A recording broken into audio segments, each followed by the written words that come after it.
На спортивной базе Мужичи оттачивает свое мастерство сборная республики. 60 боксеров, юниоры и взрослая лига. Тренировочный процесс расписан по минутам. Одни готовятся к чемпионату России по боксу, вторые к первенству. Цель у каждого одна – привезти домой золото.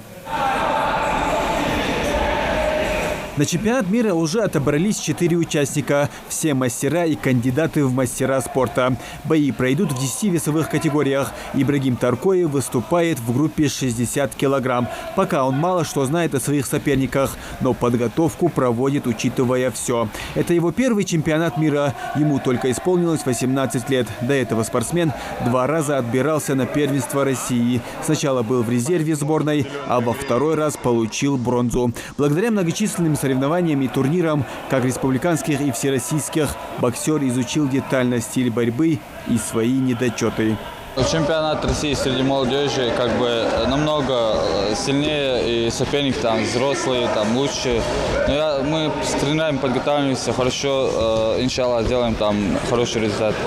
Чемпионат России пройдет в Серпухове 24 апреля, а первенство стартует в Оренбурге. На него поедет намного больше ребят. Пока еще продолжается отбор в сборную Ингушетии. Имена многих уже известны. Первенство пройдет в 10 весовых категориях. Участникам 17-18 лет. Сулейм Чапанов в их числе. Он выступает в весе 49 килограмм. Для него это первый выезд на соревнования такого уровня.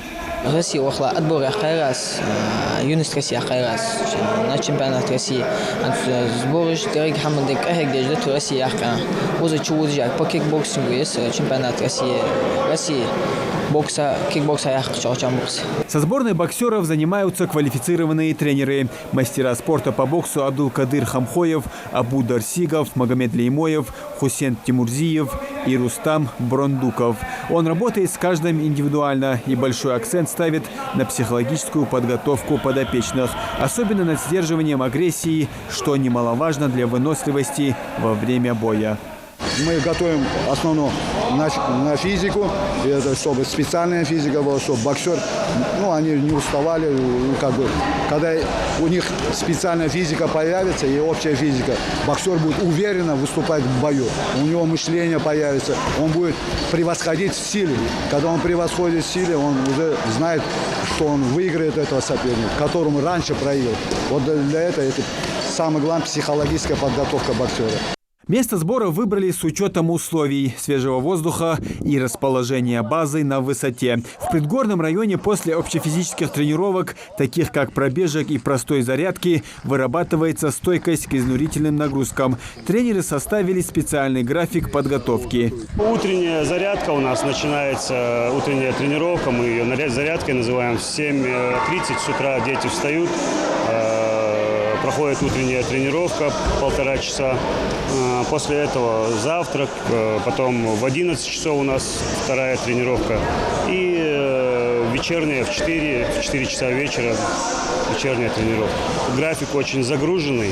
Вот эти вот ребята тренируются. Свободное время, кроме как отдыхать здесь, по большому счету, времени не остается, потому что нагрузки большие на детях, на этих спортсменах. И в любом случае оставшееся время им восстановительный процесс, нужно отдыхать.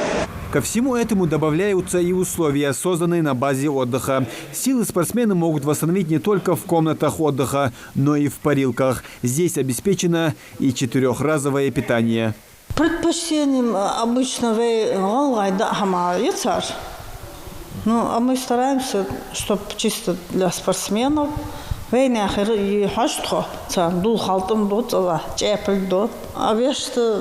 тренер в основном согласовывает. Неделю минимум хайзиди. До чемпионата России большинство участников сборной принимали участие во всероссийских соревнованиях класса А, по итогам которых они взяли общекомандное первое место и завоевали 4 золота. По словам Абу Дарсигова, сборы в Мужичи проводят с целью анализа потенциала наших ребят и отличной возможности провести работу над ошибками. Ребята настроены, они сами по себе настроены, потому что они отобрались кое-где. И мы духом как-то их поднимаем, настраиваем, дополняем их на победе. И также, конечно, тренировочный процесс их будет уже подводить к победе. Я думаю, чего-то добьемся. Двухнедельными сборами подготовка боксеров не ограничивается. Впереди их ждет площадка Олимпийского резерва. До начала соревнований времени немного, и упускать его попросту нельзя. Муслим Ганиев, Адам Гулоев, Магомед Белакиев. Новости 24.